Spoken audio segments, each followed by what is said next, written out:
शांति। आज मीठे मीठे श्री बाबा प्रतिष्ठान द्वारा कहते हैं, मीठे मीठे बच्चे, बाप आए हैं बच्चों को फिर से सौगात देंगे।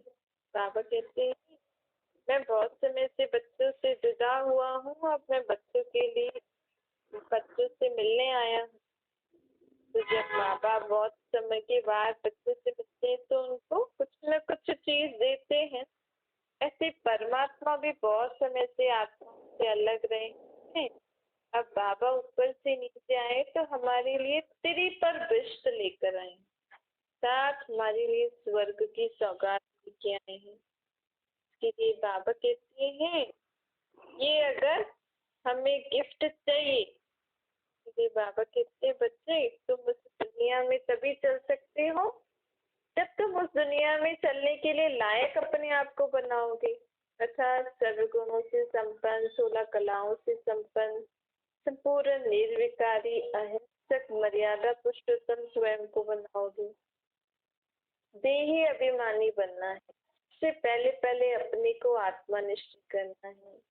आत्मा के निजी संस्कार, निजी गुण, निजी शक्तियां, आत्मा की असली शक्तियां, गुण, आत्मा में जो ज्ञान समझ था जो अब नहीं है, वो हमें परमात्मा द्वारा प्राप्त होगा। जब हम स्वयं को आत्मा समझेंगे तभी तो हमारे अंदर वो सब आएगा ना। बाबा कहते हैं, जैसे सन्यासी लोग कहते हैं आत्मा से परमात्मा, इसे उल्टी गंगा कहा जाता है। अब बाप हमें आकर देही अभिमानी बनाते हैं, कहते हैं तुम उल्टा ज्ञान सुनते सुनते उल्टे हो गए हो ना, अब मैं तुम्हें सही ज्ञान सुनाकर फिर से उल्टा करता हूँ, सीधा करने आया हूँ मैं तुमको। किसी को कहते हैं ना, ज्यादा अगर आपने बदमाशी करी तो फिर मैं ऐसी शिक्षा दूंगा या दूंगी जिससे आप सीधे हो जाओगे, बड़े उल्टे चल रहे हो आजकल। उसे परमात्मा कहते, तुम सब उल्टे चल रहे हो आजकल, स्वयं को परमात्मा समझ बैठे। चलो किसी ने भी बोला, लेकिन हम आत्माओं में तो बुद्धि है ना, तो हम तो समझ सकते हैं ना आत्मा से परमात्मा कैसे हो सकता है, जब है ही परमात्मा, परे से परे रहने वाली वो आत्मा, मैं आत्मा, तो हम दोनों ही कैसे हो सकते।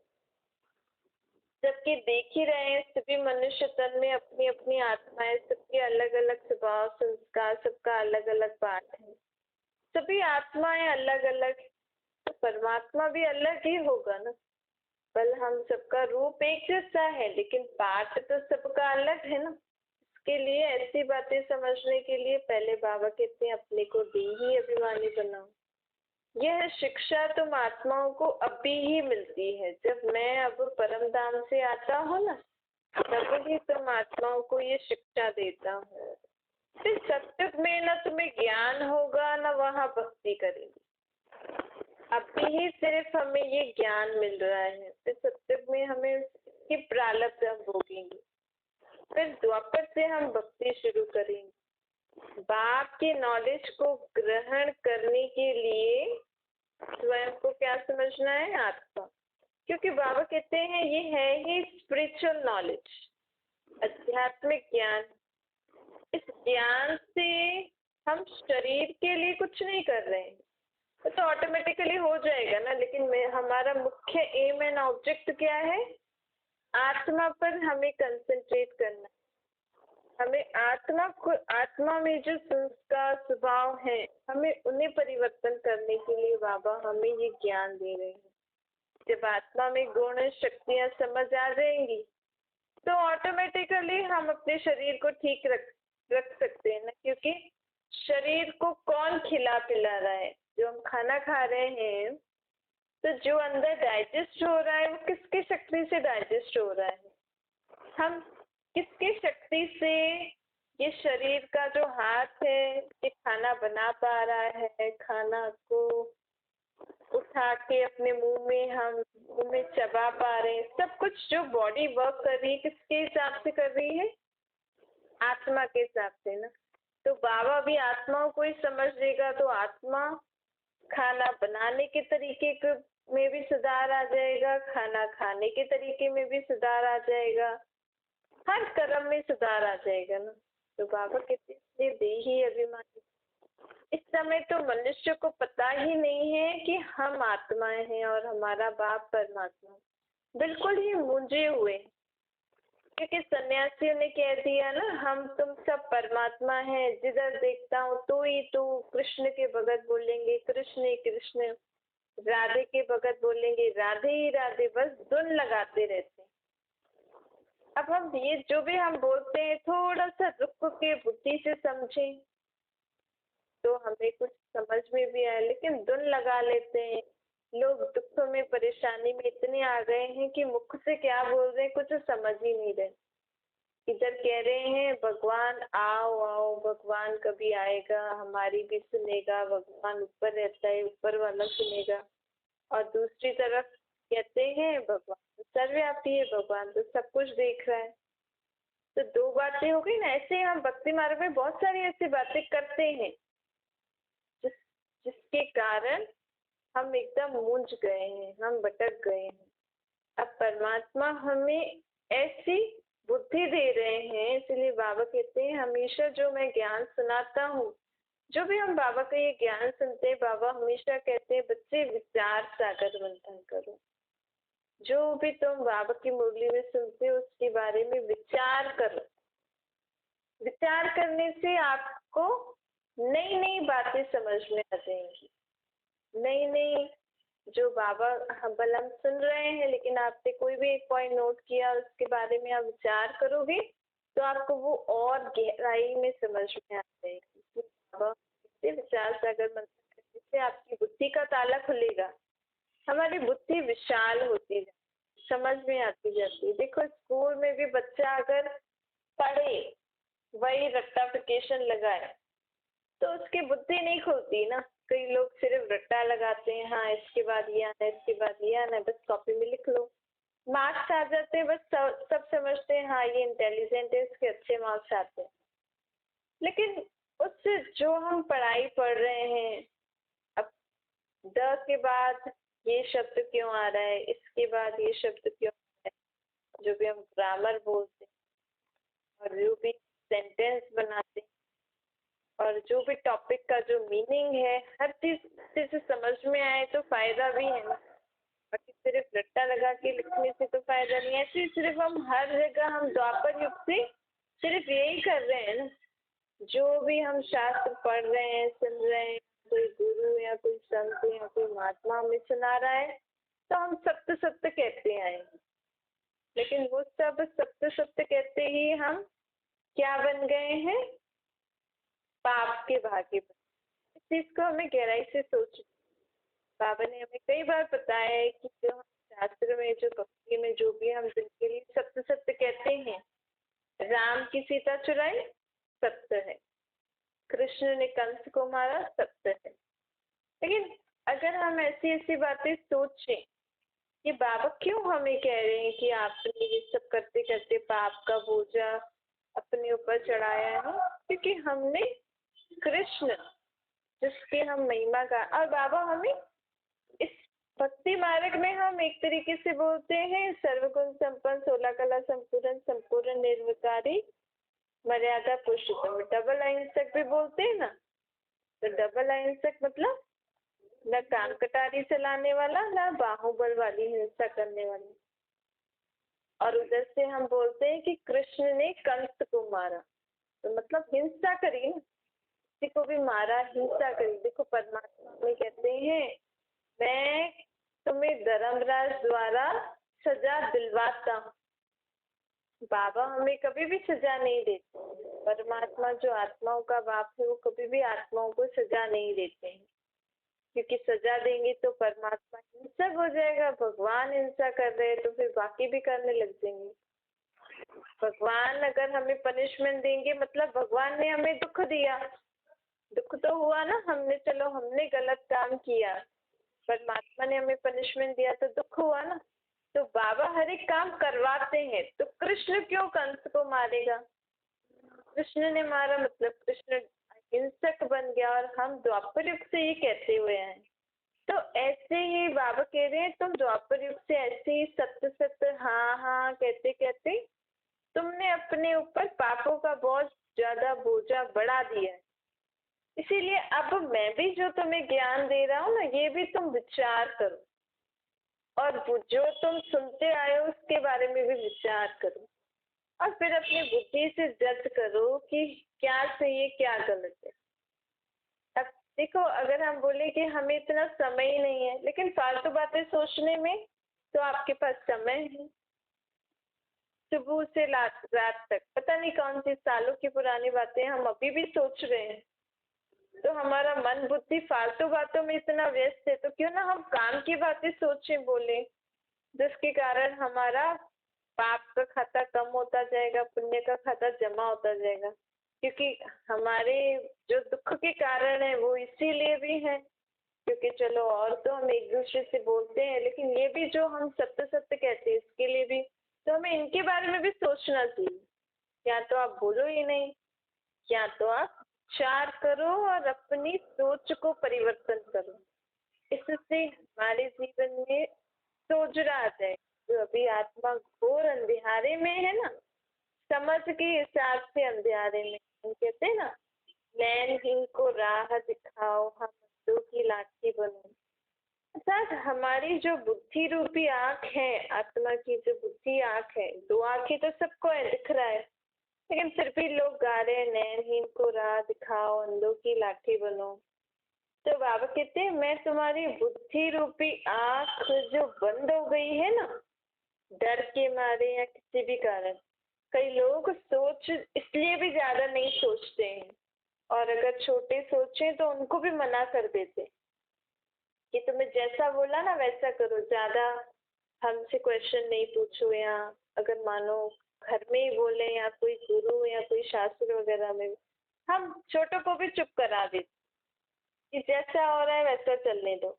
क्योंकि लोग डरे हुए भी होते हैं कई बार कि हम कहीं ऐसे प्रश्न पूछे तो कहीं हमारे बड़े हमें कुछ उल्टा सिलता, मतलब हमें पनिशमेंट ना मिल जाए या हमारे लिए कुछ बुरा ना हो जाए। तो डर के मारे भी कोई कोई अपनी बुद्धि रूपी आंख को बंद कर देता है। तो बाबा बोलते हैं अब तुम्हें अपनी बुद्धि रूपी आंख को खोलना है। तो देखो, परमात्मा इतनी बड़ी अथॉरिटी ज्ञान दे रहे हैं, तो वो बोलेंगे ना कि मैं तुम्हें दे रहा हूँ, मतलब सब सच है, इसमें ज्यादा क्वेश्चन करने की दरकार नहीं है। लेकिन परमात्मा यहाँ पे ज्ञान भी देते हैं और हमें ये भी कहते हैं कि तुम विचार सागर मंथन करो, इसके बारे में और विचार करो, तो तुम्हें समझ में आ जाए। और बाबा हमें साफ साफ कह देते हैं तुम भले ही सुनते हो, भले ही उसको नहीं अपनाओ, कुछ नहीं भी कर पाते हो मेरी श्रीमत अनुसार, कोई बात नहीं, कुछ भी नहीं तो कम से कम स्वयं को आत्मा समझ के मुझे याद तो करो कम से कम, जिससे तुम आत्माओं का भला होगा। बाबा घड़ी घड़ी हमें कहते बच्चे देही अभिमानी बनो। आत्मा को परमात्मा बाप का परिचय मिला है ना, अब हम आत्माओं के संस्कार बदल रहे हैं। आत्मा संस्कार ले जाती है, शरीर तो खत्म हो जाता है। बाबा अभी कहते हैं बच्चे पवित्र रहो। पवित्रता में अनेक प्रकार के विघ्न पड़ते हैं, पर कुछ सहन भी करना चाहिए। बाप आए हैं बच्चों को फिर से राजयोग की शिक्षा देने। बाबा कहते हैं देखो, तुमको बाप का फरमान है कि अंतिम जन्म में पवित्र रहो, जिससे तुम आत्माओं का भला होने वाला है। तुम आत्माओं में पवित्रता की शक्ति बढ़ जाएगी। शांति शांति की सुख शांति की दुनिया अब मैं स्थापन करने आया हूँ। रुद्र ज्ञान यज्ञ मैंने ही अभी रचा है। रुद्र था शिव बाबा ने अब ज्ञान का यज्ञ रचा है, क्योंकि इस समय दुनिया में ज्ञान की दरकार है। द्वापर युग से तो हमें ज्ञान था ही नहीं, भक्ति थी। कलयुग में ज्ञान होगा नहीं क्योंकि प्रारब्ध भोगेंगे। ज्ञान की दरकार अभी ही होती है, क्योंकि ज्ञान से सद्गति और शांति। द्वापर युग से आत्मा भक्ति करते करते अपने जीवन में थोड़ा थोड़ा सुख अनुभव करती थी, लेकिन अभी तो भक्ति में भी शक्ति नहीं रही, इसलिए परमात्मा आके हमें ज्ञान देते हैं, ज्ञान से हम आत्मा की सदगति होती। ये बड़ी समझने की बात है। बाबा इस ब्रह्मा के रथ में बैठकर हम आत्माओं को ज्ञान देते। बाबा कहते हैं मैंने इस ब्रह्मा का रथ लोन लिया है।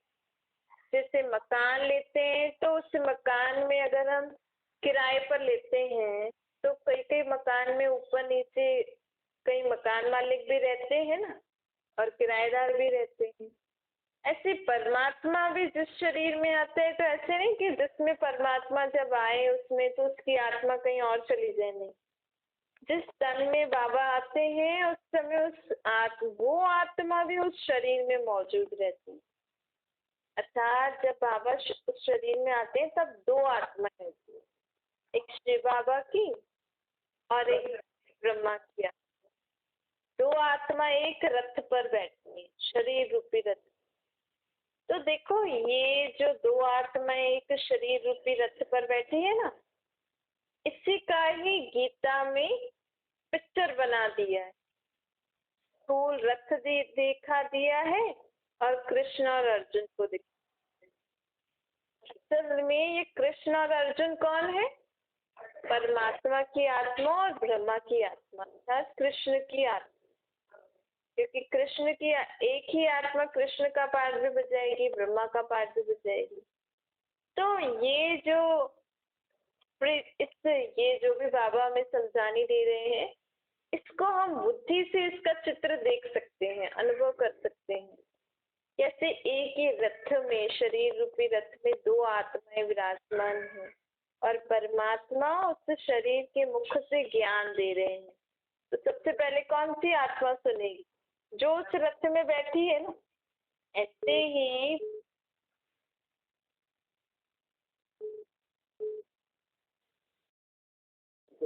आ गया मम्मी। बाबा कहते हैं कि देखो अब उस रथ में ही मैं उस ब्रह्मा के अर्थात कृष्ण की आत्मा के शरीर के रथ में ही मैं आता हूँ और गीता ज्ञान सुनाता हूँ मैं सबको। लेकिन इसकी कृष्ण अथवा ब्रह्मा की आत्मा भी सुनती है और यही चित्र फिर भक्ति मार्ग में दिखा दिया है, घोड़ी गाड़ी और युद्ध का मैदान। असल में ये जो युद्ध का मैदान है ना, ये हमारी आत्मा के जो मन में अलग अलग संकल्पों की युद्ध चलती है ना, अलग अलग संबंधियों के प्रति, ये युद्ध फिर उन्होंने स्थूल युद्ध दिखा दिए। तो ऐसे जो भी भक्ति मार्ग में चित्र बने हुए हैं ना, जैसे मुख से गंगा दिखाते हैं, ब्रह्मा की नाभि से विष्णु निकला, विष्णु की नाभि से ब्रह्मा, ऐसे दिखाते, इन सब का आध्यात्मिक रहस्य बाबा हमें दिखा रहे हैं कि जब हम आत्मा का ज्ञान पक्का हो जाएगा ना, तो हम भक्ति मार्ग की एक एक बात को बहुत गहराई से और अच्छे से हमें समझ में आएगी। और जब हम समझ के भक्ति करेंगे तो उससे फिर हमें फायदा भी मिलेगा। अब कल्प कल्प के संगम युग पर मैं आकर तुम्हें ऐसे ही ज्ञान देता हूँ। बाबा कहते हैं तुम्हारी आयु सतयुग में इतनी बड़ी होगी जैसे कल्प वृक्ष की, जैसे तुम्हारी मैं काया कल्प जैसे बना रहा हूँ, अर्थात हमारी आयु बड़ी हो जाएगी। अब ब्रह्मा द्वारा स्वर्ग की स्थापना तो हो ही रही है। स्वर्ग में रहने वालों को, स्वर्ग में जाने वालों को लायक भी बनना पड़ेगा ना। तो देखो जो पवित्र रहते हैं उनके आगे सब नमन करते हैं। बाप भी कहते हैं बच्चे पवित्र बनो, पवित्र बनना बहुत अच्छा है, इससे शरीर की आयु भी लंबी रहती है। पवित्रता से हमारी आत्मा बहुत शक्तिशाली हो जाती है और हमारा शरीर भी बहुत तंदुरुस्त रहता है। अभी आत्मा के पंख टूटे हुए। अब आत्मा के कौन से पंख हैं? ज्ञान और योग। अर्थात आत्मा में न समझ है, न ज्ञान है, न आत्मा में शक्तियां हैं। तो बाबा कहते हैं अब मैं फिर से तुम्हें ज्ञान और योग की शिक्षाएं दे रहा हूँ, अर्थात तुम्हें समझ भी दे रहा हूँ और तुम्हारे अंदर शक्ति भी भर रहा हूँ। तो जब समझ आ गई हमारे अंदर कि मैं आत्मा हूँ, मेरा बाप परमात्मा, मैं परम धाम की रहने वाली हूँ। हमें बाबा ने अपनी और खुद की और अपने घर की तीनों की पहचान दी है ना। लेकिन मैं आत्मा फिर भी जब भी चाहूँ तो मन बुद्धि से अपने बाबा को याद क्यों नहीं कर पा रही हूँ? कौन कौन सी बात, कौन कौन सी चीजें मुझे उस याद में या बीच में विघ्न डाल रही है? मन में जब भी बाबा को याद करने बैठ रही हूँ आंखें खोल के, तो कौन सी बात मुझे याद बाबा से जुड़ने नहीं दे रही है? तो उसके लिए बाबा ने हमें और ज्ञान भी दिया है और शक्तियां भी दी हैं कि हम उस बात को क्रॉस करके बाबा से अपना लिंक जोड़ सके। तो ये है हमारे पंख बाबा ने। तो कहते हैं जितना ज्ञान योग बल की धारणा करेंगे तो हमारे अंदर आत्मा में पंख आ जाएंगे कि हम सेकंड में कर्म करते करते, अब आप एक सेकंड में अपनी स्थिति ऐसे बना लो कि कर्म करते बीच में जब भी टाइम मिले मैं एक सेकंड में बाबा के पास परमधाम में होके आऊं और फिर से नीचे आके फिर से काम करने लग जाऊं। ऐसे हमारी स्थिति हमें बनानी है। यही अभ्यास हमारे जीवन में काम आएगा। इसी को ही बाबा कहते हैं ज्ञान और योग बल की धारणा करोगे तो तुम आत्माओं को पंख आ जाएंगे, अर्थात हम स्व इच्छा से जब भी चाहे अपने बाप से अपने घर में जा सकते हैं, क्योंकि है असली घर तो ऊपर है ना हमारा। अब ऊपर हमारे घर की हमें पहचान, ऐसे नहीं आत्मा निकल के नहीं जाती है, बस मन बुद्धि से हमें इस दुनिया की बातों से निकल कर अगर एक सेकंड भी हमारा मन बुद्धि उधर टिक गया ना, तो समझो वो एक सेकंड में आपकी आत्मा में बहुत शक्तियां, शांति भर जाती है। और फिर वो शक्तिशाली आत्मा जब इस दुनिया में आकर अपना कर्म करती है तो ऑटोमेटिकली उसकी लाइफ में क्या हो जाता है? सुख शांति, दुख अशांति से मुक्त वाली जीवन हो जाती है। हमारे जन्म जन्मांतर के पाप भी भस्म हो जाते हैं अगर हम एक सेकंड भी बाबा को इस रीति से याद करें। लेकिन वो एक सेकंड हमारा मन बुद्धि बाबा में टिका रहे, इसके लिए हमारे मन में जो जो भी बातें आ रही हैं सारे दिन में, वो हमें सब कुछ बाबा को बताते जाना है। अहम आत्मा मम शरीर, ये मेरा शरीर है। अहम आत्मा है ही शांत स्वरूप। शांति के लिए लोग कितना धक्का खाते हैं। एक कहानी भी है ना, रानी को हार गले में पड़ा था और ढूंढती थी बाहर। तो बाबा कहते तुम सब आत्माएं भी ऐसे हो। शांति मुझ आत्मा का धर्म है। सोचो, मुझ आत्मा का धर्म है शांत रहना। और हम शांति को कहाँ कहाँ ढूंढते हैं? जंगलों में, कहीं ऐसी जगह चले जाते हैं जहाँ शांति मिले। लेकिन शांति मिलती थोड़ी है। शांति तो तब मिलेगी जब हमारा मन बुद्धि शांत होगा। अगर हमारा मन बुद्धि शांत होगा ना, तो आप कितनी भी शोर शराबे वाली जगह हो, लेकिन आपको ऐसा लगेगा जैसे मैं बहुत शांत हूँ, क्योंकि हमारे अंदर आत्मा शांत रहती है ना, इसीलिए। तो बाहर का शोर शराबा भी हमें कुछ नहीं कर सकता है। तो बाप अगर हमें सुख शांति रहने के लिए ज्ञान भी दे रहे। सुख और शांति जीवन में कब आती है? उसकी जननी है पवित्र। तो पवित्रता से ही सुख शांति रहती है। पवित्रता भी सब प्रकार की। पवित्रता सिर्फ ब्रह्मचर्य नहीं होती, हमारे बोल, कर्म, उठना बैठना, खाना पीना, सोना, संबंध संपर्क में आना, सब में पवित्रता, प्योरिटी। मीठे मीठे से खिलते बच्चों प्रति माता पिता बाप दादा का याद प्यार और गुड मॉर्निंग रूहानी बाप की। हम सभी रूहानी बच्चों को नमस्ते। हमारी भी रूहानी पिता बाप को याद प्यार गुड मॉर्निंग और नमस्ते वरदान है। सेवा की भावना द्वारा अमर फल प्राप्त करने वाले सदा माया के रोगों से मुक्त जो बच्चे अभी संगम युग पर प्रभु फल, अविनाशी फल, सर्व संबंध की स्नेह के रस वाला फल खाते हैं, वे सदा ही माया के रोगों से मुक्त रहते हैं। माया का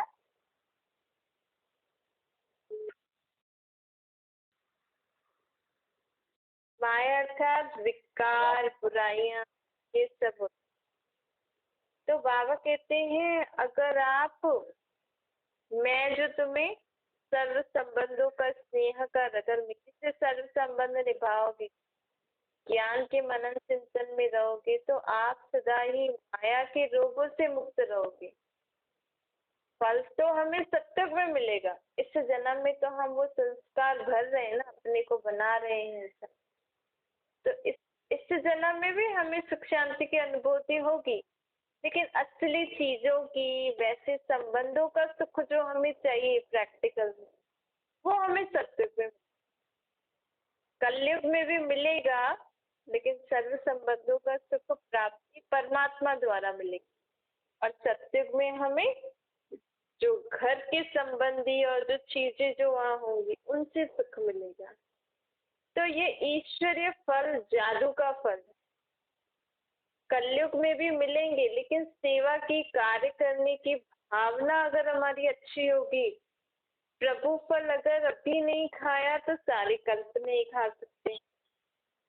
तो ये ईश्वरीय फल जादू का फल है, जिसे खाने, जिस फल को खाने से लोहे जैसी आत्मा भी पारस बन जाती है। पारस तो क्या, लेकिन हीरा बन जाती है। यह फल सर्व विघ्नों को समाप्त करने वाला अमर फल है। तो बाबा कहते हैं जितना हम अपनी भावना को परिवर्तन करेंगे अपने जीवन में, जितना परमात्मा के स्नेह में रहेंगे, परमात्मा से सर्व संबंध निभाएंगे और हर कार्य करेंगे, तो हमें ये प्रभु फल प्राप्त, अर्थात हमारा जीवन बहुत सुख शांतिमय हो जाएगा। स्लोगन है, अपकारियों पर भी उपकार करने वाले, निंदक को भी मित्र समझने वाले बाप समान बनो। अगर आपका कोई अपकार भी करता है तो अपकारियों पर भी उपकार करना है, और जो आपकी निंदा करता है उसको क्या समझना है, मित्र समझना है। तो हम कैसे बन जाएंगे, बाबा जैसे बन जाएंगे।